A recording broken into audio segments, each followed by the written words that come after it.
सबसे मुश्किल टॉपिक क्या होता है? आत्मा। इनसे पूछो ईश्वर, तो ईश्वर तो है ही नहीं, क्योंकि वे दिखता ही नहीं है। ना ईश्वर को देख सकते हैं, ना सूंघ सकते हैं, ना टच कर सकते हैं, ना फील कर सकते हैं, ना उसकी स्मेल आती है। तो सीधी सी बात है, जो 5 इंद्रियों से नहीं जाना जा सकता, इनके हिसाब से उसकी एग्जिस्टेंस है ही नहीं, तो ईश्वर को नहीं मानते हैं। आत्मा पे आके मामला फंस जाता है, और आत्मा पे आके आपका मामला भी फंस जाता है बार बार। आप सबको बड़ी जिज्ञासा है कि पता लग जाए फाइनली, और मैं पहले ही बोल चुका हूँ कि मुझे भी नहीं पता है। तो मैं तो सिर्फ ये बताऊंगा, जैसे आत्मा में मेरी इच्छा है कि एक बार हम 3 घंटे डिस्कशन आत्मा पे ही करेंगे। दुनिया के सारे फिलोसफर्स के ग्रुप्स ने क्या क्या कहा, सारे धर्मों ने क्या कहा, विज्ञान क्या कह रहा है, और मेरी आस्था ये है कि इसका अंतिम उत्तर विज्ञान देगा, ना कि धर्म या दर्शन देने वाला है। और विज्ञान काफी नजदीक पहुंच चुका है। अब काफी नजदीक के बाद भी दूरी कितनी है कहना मुश्किल है, लेकिन हाँ, वो लोग काफी आगे तक पहुंच पा रहे हैं। और न्यूरो साइंस शायद इसका सबसे सटीक जवाब देने वाली है भविष्य में। न्यूरो साइंस के एक्सपेरिमेंट्स बहुत कमाल के हैं, जो ब्रेन को और जो पूरा हमारा न्यूरल सिस्टम है उसको स्टडी करते हैं। क्योंकि आत्मा का विचार क्यों आया होगा, अगर आप यहां से शुरू करेंगे तो आपको सारे प्रश्नों के उत्तर मिलते चले जाएंगे। आज उतना विस्तार में नहीं जाते, आज सिर्फ इस कंटेक्स्ट में समझते हैं। आप सबको ये भरोसा है कि आपके पास आत्मा है, क्योंकि भारत में जनरली सबको ये भरोसा है कि हमारे पास आत्मा है। ठीक, रखिए भरोसा, उसमें तनाव नहीं लेना है, रखिए भरोसा। पर ये समझते हैं कि इन्होंने इस बारे में क्या कहा और बाकी लोग क्या कहते हैं। भारत के 9 में से 7 दर्शनों को यह भरोसा है कि आत्मा होती है। 7 आउट ऑफ 9 कॉन्फिडेंस बढ़ता है इस बात से कि चलो काफी लोग हमारे साथ खड़े हुए हैं, है ना। 2 कहते हैं कि ना, आत्मा नहीं होती है। एक तो चारवाक कहता है आत्मा नहीं होती है, एक बुद्धिज्म कहता है कि आत्मा नहीं होती है। बुद्धिज्म क्या बोलता है कि कुछ नहीं है, चेतना का प्रवाह होता है सिर्फ, इट्स लाइक ए फ्लो। जैसे बिजली की तार में करंट नाम की वस्तु नहीं है, करंट इलेक्ट्रॉन्स का फ्लो है। उस फ्लो को आप वस्तु मान लेंगे तो आपकी मिस्टेक है। ऐसे चेतना का फ्लो है, उस फ्लो को आप नाम दे देंगे आत्मा का तो आपकी मिस्टेक है। कोई आत्मा नाम की वस्तु नहीं है, कोई ऑब्जेक्ट नहीं है, कोई सब्सटेंस या द्रव्य नहीं है, एक फ्लो ही है। उसी फ्लो को लोग आत्मा कह देते हैं। ये तो और कह रहे हैं कि वो भी नहीं है, बेकार की बात है। और बाकी 7 लोग जो हैं वो 7 मानते हैं कि आत्मा होती है। इससे हमें बहुत सुकून मिलता है, इससे हमारी आत्मा को बहुत सुकून मिलता है कि भाई आत्मा है, बड़ा भरोसा रहता है। और पर दुख की बात यह है कि इन 7 की आत्मा की धारणा एक जैसी नहीं है। इनमें से कुछ मानते हैं कि आत्मा मूल रूप में चेतन है, कुछ मानते हैं आत्मा में चेतना बाद में आती है, चली जाती है। वो सब कहानियां अलग हैं, आगे चल के समझेंगे। तो ये भी मत सोचिएगा सारे एक बात मानते हैं, इनमें भी डिफरेंसेस हैं, पर एक सहमति इन सब में है कि आत्मा होती है। चारवाक क्या कह रहे हैं? चारवाक अलग ही लेवल पे चल रहे हैं। इन्हें किसी से फर्क ही नहीं पड़ता, कोई कितना भी ज्ञान की बात करे हंसते रहते हैं जोर जोर से। आप सोचिए कोई आके आपको 2 घंटा ज्ञान की बात करे और आप मुस्कुराते रहें, और आपने ज्ञान की खूब बात की, फिर आपने पूछा आप लोगों को समझ आया, और कोई आपसे उठ के बोले बड़ा मजा आया। आप अच्छी स्टैंड अप कॉमेडी कर लेते हैं, आपने खूब हंसाया, जबकि आप सीरियस बात कर रहे थे। तो चारवाकों को ये हाल था। कोई इनके सामने ज्ञान दे, मुस्कुराते थे, बाद में हंसते थे, क्या तुम ये मजाक करते हो यार, जोकर टाइप के लोग हो। इनका तेवर ऐसा था, हमेशा आक्रामक, और इसलिए इनके खिलाफ भी आक्रामकता ठीक ठाक होती थी। ये कह रहे हैं आत्मा वात्मा कुछ नहीं होती भाई। आत्मा क्या होती है? चैतन्य विशिष्टो देह एव आत्मा। चेतना से युक्त शरीर ही आत्मा होती है। चैतन्य विशिष्टो देह। मैं सारे संस्कृत सूत्र लाऊं जानबूझ के कि आप ये ना सोचे कि मैं गप मार रहा हूं, है ना। ये उनके सारे सूत्र हैं, सर्वदर्शन संग्रह में सारे संकलित है, वहीं से लेके आया हूं। मैंने यूपीएससी के लिए पढ़ाते हुए कभी ये सूत्र नहीं देखा है बच्चों को इतना विस्तार में, पर मुझे लग रहा है यूट्यूब पे हमले ज़्यादा होते हैं हर बात में, तो यहाँ कम से कम प्रमाण रहे। तो प्रमाण के बाद हमला हो तो ठीक है, लेकिन बिना प्रमाण के हमला हो तो थोड़ा खराब लगता है ना। प्रमाण के साथ बात होनी चाहिए। और मेरा तो पर्पज़ ये है कि सोचने समझने की, तथ्यों के साथ बात करने की संस्कृति विकसित हो। हवा में बात करने की जो आदत है वो कम हो, खराब आदत अच्छी बात नहीं। चैतन्य विशिष्टो देह एवं आत्मा।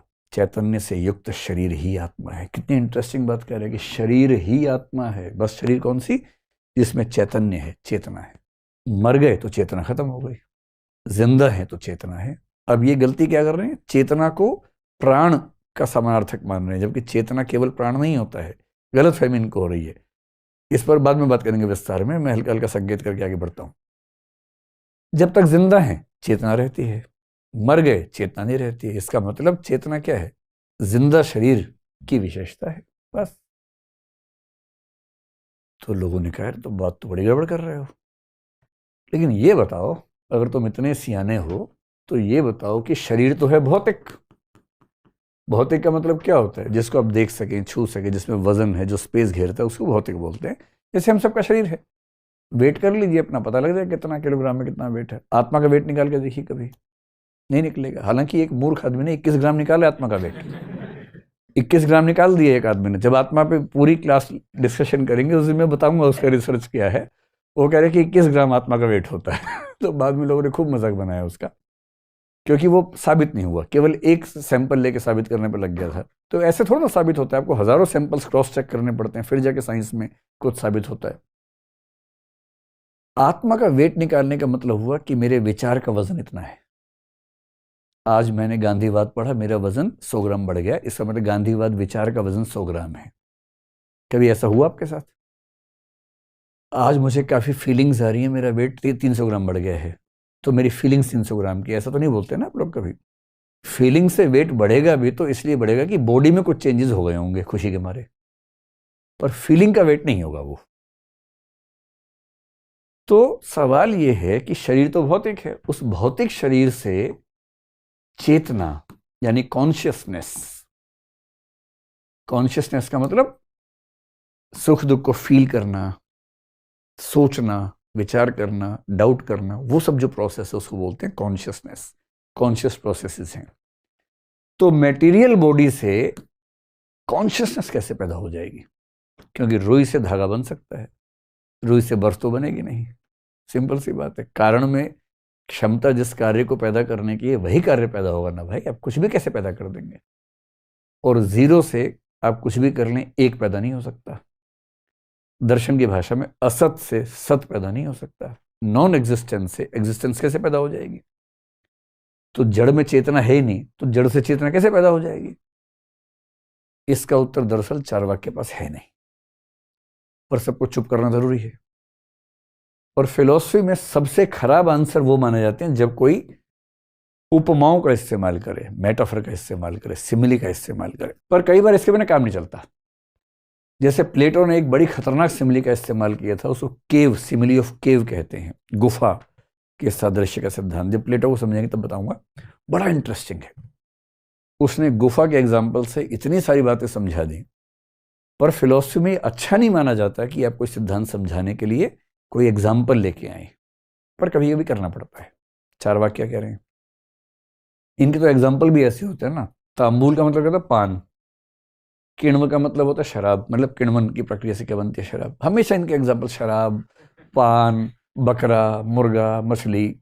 अब ये भी एग्जाम्पल पता नहीं इनके थे या बाकी लोगों ने चुन चुन के इनके ऊपर लगा दिए, नहीं पता हमें। ये कह रहे हैं किण्वा दिभ्यो मद शक्ति वद विज्ञानम। भारतीय दर्शन में विज्ञान का मतलब होता है चेतना। ध्यान रखिएगा, यहां विज्ञान का मतलब साइंस नहीं है, चेतना है, कॉन्शियसनेस है।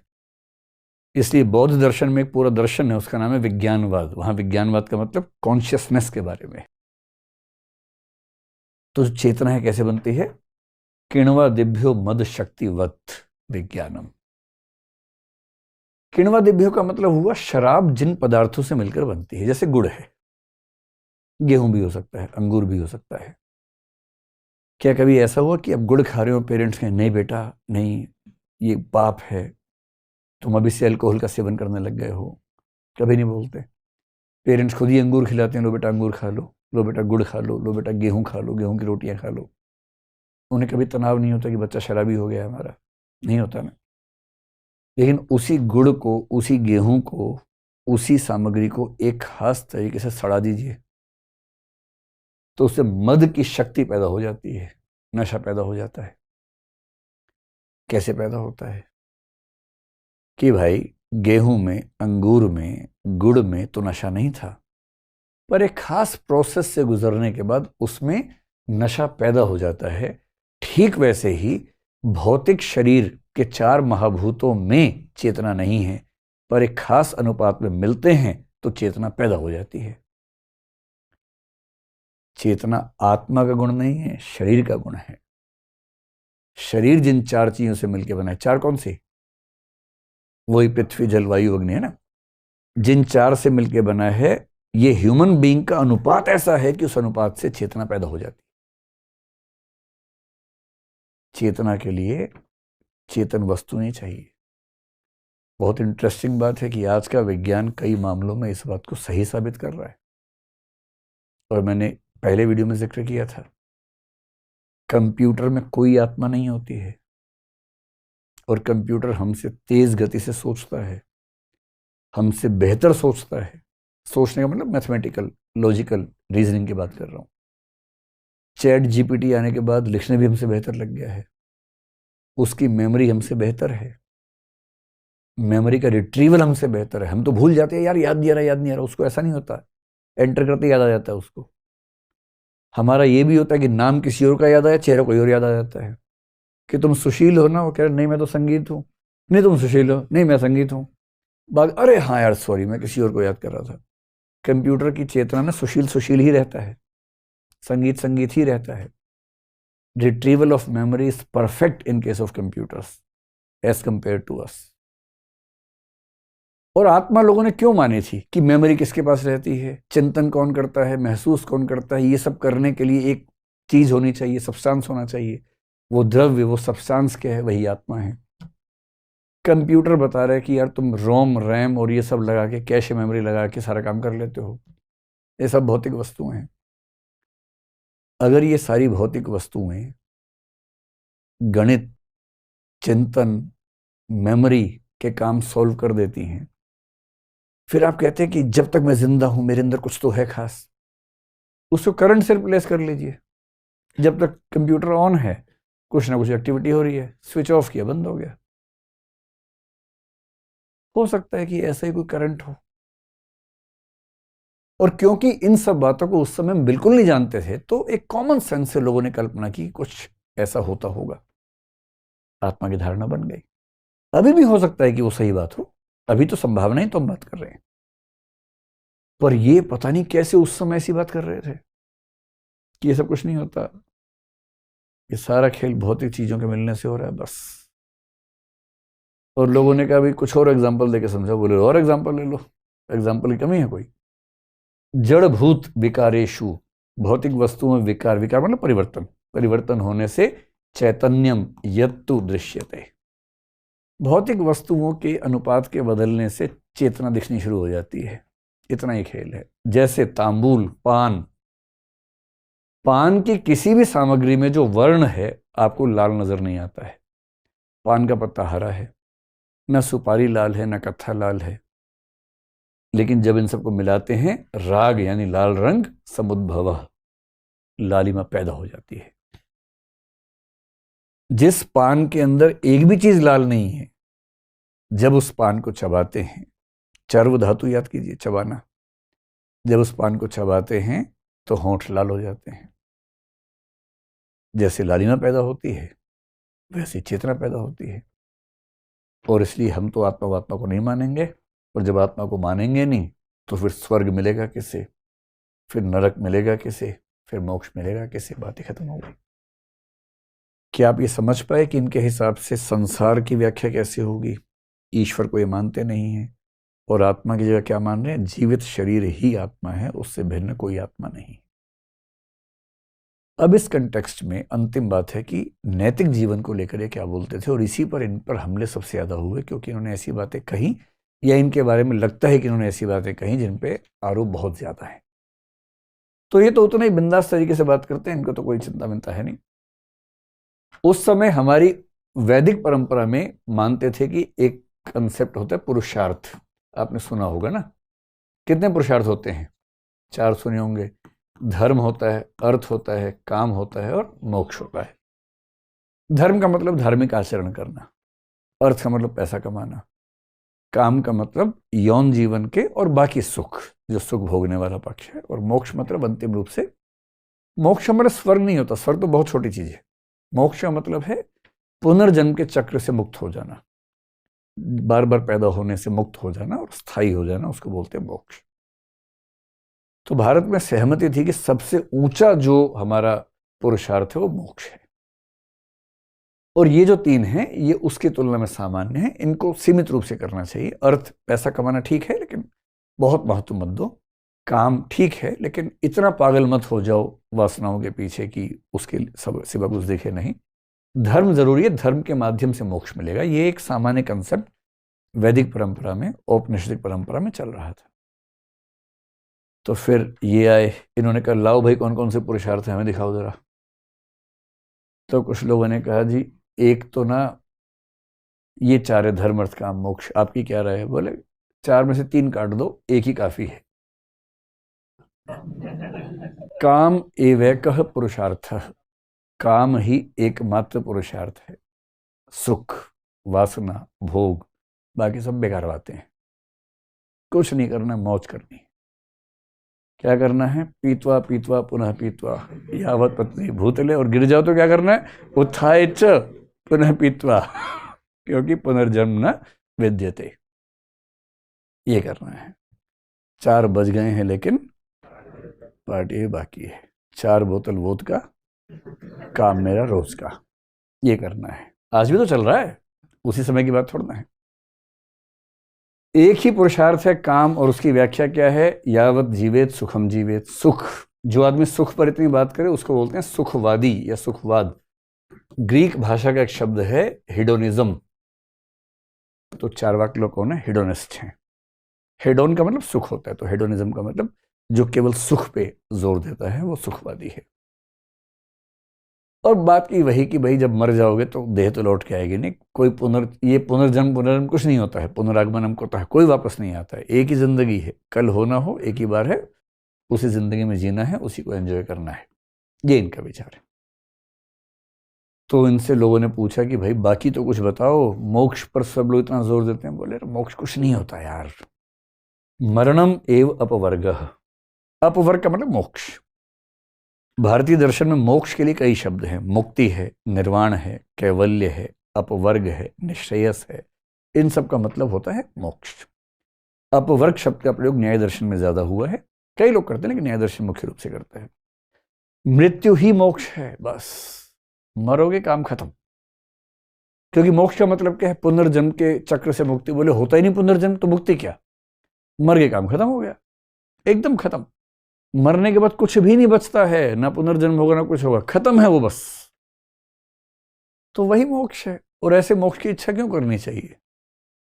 मृत्यु होगी तो खत्म हो जाएंगे अपने आप, इसके लिए क्या इच्छा करनी है? लोगों ने कहा अच्छा मोक्ष नहीं, स्वर्ग के बारे में सोच लो भाई। बोले अरे यार, सुखमेव स्वर्गम दुखमेव नरकम। सुख में ही स्वर्ग है। शाम को 8 बजे से 11 बजे तक सुख है ना, वही स्वर्ग होता है। और दिन में ऑफिस जाते हो वही नरक है। जब पढ़ाई करते हो वही नरक है, नरक उसके अलावा कुछ नहीं है।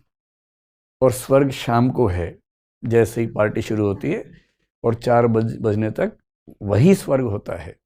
तो इनका स्वर्ग नरक की व्याख्या ये है कि वो सब यही है, इसके बियॉन्ड कोई स्वर्ग कोई नरक नहीं होता है।